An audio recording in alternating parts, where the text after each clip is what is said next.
was macht man, wenn man keine Butter und keine Nutella mehr hat und nicht neben dem Supermarkt parkt? Tja, man schnappt sich die Sahne, schüttelt die so lange, bis es Butter gibt und macht ein bisschen Kakaopulver rein. Selbstgemachte Nutella. Weil Nussbrot braucht Schokoaufstrich.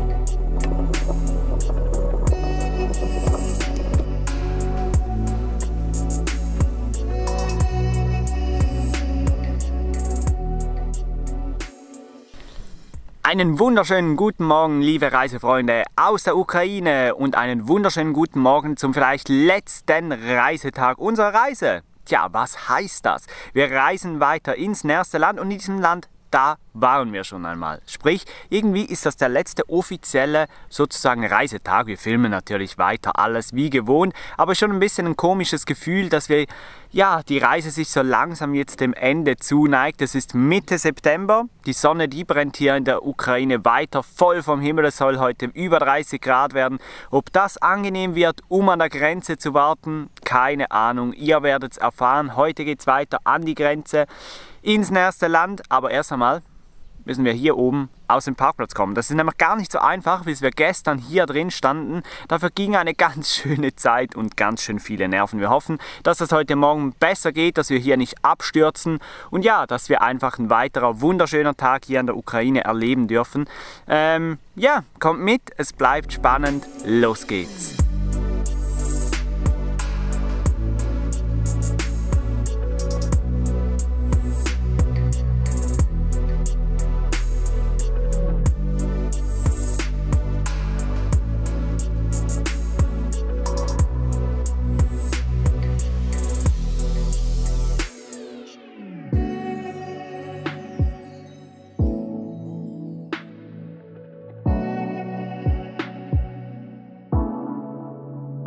Und jetzt sind wir also beim Ziel angelangt. Da ist die Burg. Kannst du vielleicht sogar erkennen, da oben sind ein paar Leute da oben. Ja, wir fahren jetzt nicht näher hin, rein. Muss ich jetzt nicht unbedingt. Aber gesehen haben wir sie.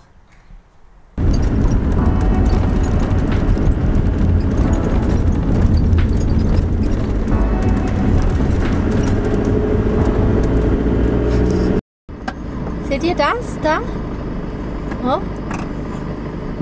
Das ist bestimmt 20 cm hoher Asphalt, der sich da auf der Seite auftürmt. Und wenn du jetzt wegen Gegenverkehr da nah ran musst, also jetzt hier stehen wir ja gerade an der Ampel, hier nicht, aber da gab es vorher Stellen oder es gibt in der Mitte dann solche hohen Absätze, weil halt von der Fahrspur die Furche so tief ist. Das ist echt heftig hier.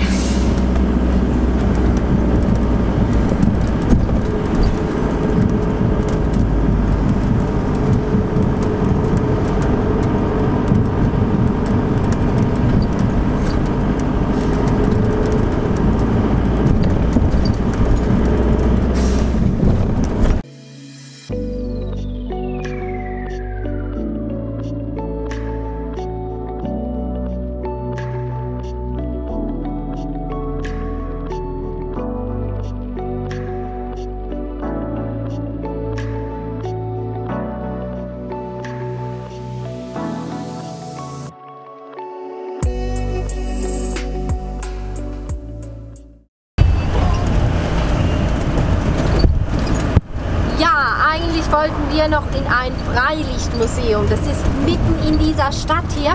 Und das Problem, das seht ihr jetzt gerade. Die parken hier schon in der 3. Reihe.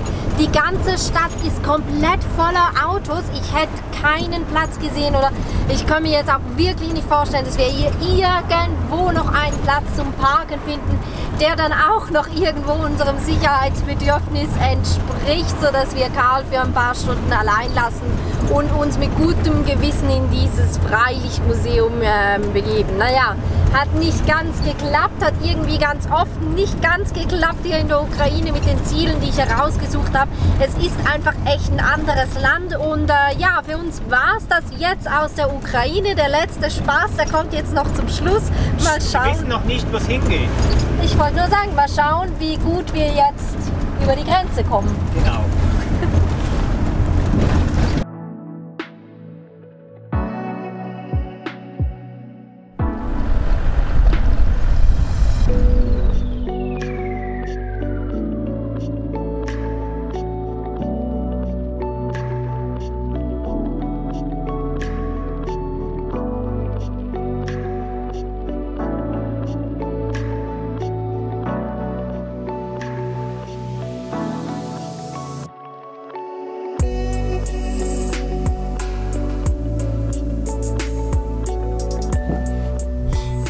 und wer uns schon länger verfolgt, der weiß ganz genau, in welchem Land wir nun gelandet sind, oder?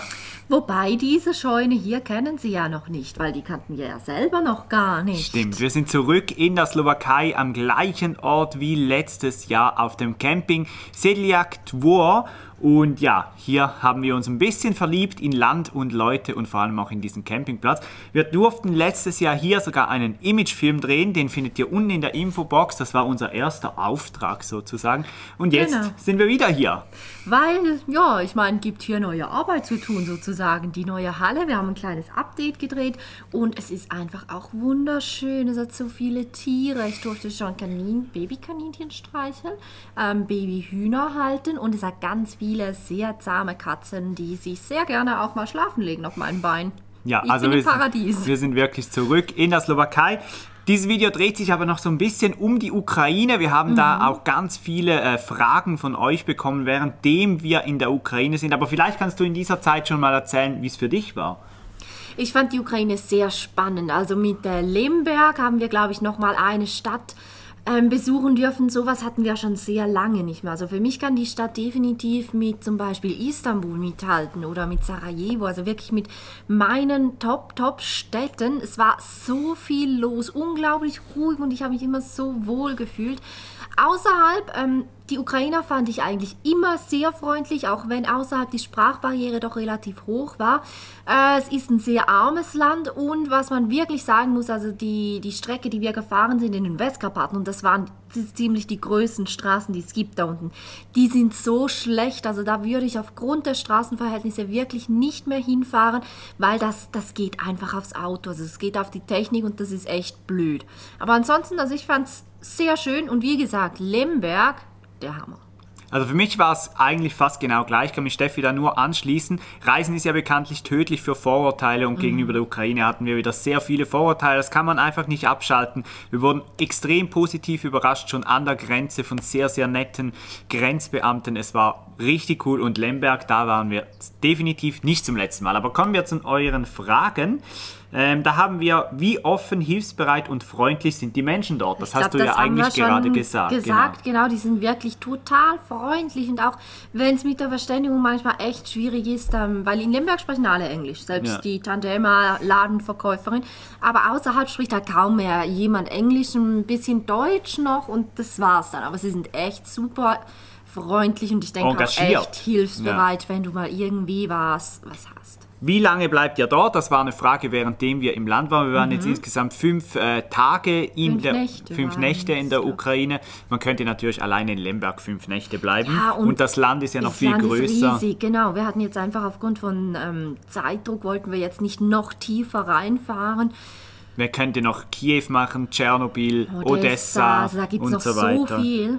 Genau. Wie ist es mit dem Internet vor Ort? Hammer. Eigentlich Hammer. Eigentlich Hammer, mit dickem Stern hinten dran. Was haben wir? Knapp 3 Euro haben wir bezahlt für einen Monat unlimitiert Internet und unlimitiert telefonieren und noch ein riesiger Berg SMS. Das hört sich erstmal sehr gut an. In Lemberg hat das Ganze auch wunderbar perfekt funktioniert.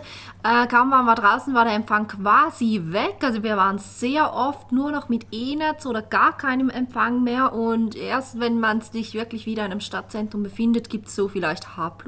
Genau, und der Anbieter, der hieß Kyivstar. Gibt es ganz viele Shops. In Lemberg kann man beziehen ohne Registrierung einfach kaufen, kein Problem. Braucht man da ein Visum?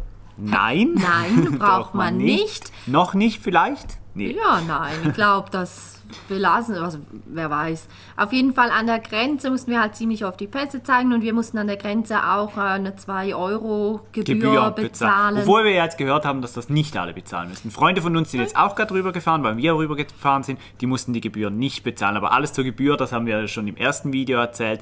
Genau. Ja, kein Visum. Was macht das Reisen mit dem Camper so schwierig? Erstens mal ganz klar die Straßenverhältnisse. Also ihr müsst euch vorstellen, es gibt Straßen, die sind von der Europa-Fußball-Weltmeisterschaft 2012, die in der Ukraine und in Polen waren, die sind seit da wirklich in tadellosem, perfektem Zustand. An denen kann man nicht meckern und da ist das Reisen ganz easy. Und dann gibt es die anderen Straßen und die sind halt wirklich so schlecht, dass ich da Also ich meine, bei uns rappelt und scheppert und nichts normalerweise im Auto und da konnten wir uns kaum noch verständigen, weil es wirklich so laut war, weil die Straßen so schlecht sind. Wir hatten oft Angst, dass wir auffliegen, weil die Spurrinnen so tief waren. Also das macht es echt schwierig. Es gibt keine Versorgung und keine Entsorgung und sehr, sehr wenige Campingplätze. Ihr habt die 2 gesehen, wo wir drauf waren. Also es ist einfach nicht wirklich vorbereitet für Camping. Dann haben wir die erste Frage. Fühlt ihr euch in der Ukraine unsicher als in anderen Ländern? Nein. Ganz im Gegenteil. Also ich fand, wir wurden nie irgendwie komisch angestarrt, auch wenn wir mal Deutsch gesprochen haben oder so. Ja, oder auch ein bisschen abseits geparkt haben oder irgendwie so. Fühlte ich mich nie unsicher. Vor allem auch in Lemberg waren wir bis nachts zu Fuß unterwegs und da war nichts. Also da waren keine komischen Gestalten. Also da gibt es bestimmt, gut, es gibt wahrscheinlich auch da komische Ecken, aber also da gibt es in vielen mitteleuropäischen Städten also viel dunklere Gestalten, als es in Lemberg gab. Von dem her, nein, ich fühlte mich wirklich gar nicht. Es gibt allerdings einen Punkt, in dem fühlten wir uns sehr viel unsicherer als in den anderen Ländern und das ist der Verkehr. Der ist zum Teil wirklich lebensgefährlich und da fühlten wir uns sicher unsicherer als in anderen Ländern. Dann haben wir die Frage, Pro und Contra, das haben wir schon so ein bisschen gesagt. Das ist sehr schön, nette Leute und das mit den Straßen. Und die letzte Frage noch, die war dann, was hat euch in der Ukraine am meisten beeindruckt? Und ich glaube, das kann man schon so sagen, dass es der Unterschied ist. Also man fährt von Polen rein und dann ist alles anders. Und das meine ich genauso, wie ich das sage. Es ist alles anders. Und West- oder Ostpolen ist ja jetzt auch nicht unbedingt die Luxusherberge von Polen. Nee. Aber es ist halt doch, also die Häuser, die werden sehr einfach, sehr oft unverputzt. Man sieht viele Fahrzeuge, die man sonst nie sieht. Ja, das stimmt. Also wirklich sehr russisch angehaucht, das Ganze. Nach Lemberg ist es dann auch spätestens vorbei mit noch lateinisch angeschriebenen Verkehrsschildern oder Ortschaften. Also das heißt dann wirklich nur noch alles kyrillisch angeschrieben. Ja. Das macht die Sache natürlich auch ein bisschen schwieriger. Aber es ist sehr beeindruckend. Es ist alles, das beeindruckt. Die Unterschiede, die Menschen, alles. Aber ich würde sagen, wir machen hier langsam Schluss. Jetzt haben wir noch 7 Minuten gelabert. Wir genießen jetzt die ersten Tage hier auf diesem wunderschönen Campingplatz mit den vielen, vielen Tieren. Link findet ihr unten in der Infobox. Da seht ihr auch das Video von diesem Platz, das wir selber gemacht haben. Und dann melden wir uns in ein paar Tagen wieder direkt von hier, oder? Ich denke es, genau. Wenn es dann auch für uns doch irgendwann wieder heißt, ein bisschen weiterfahren.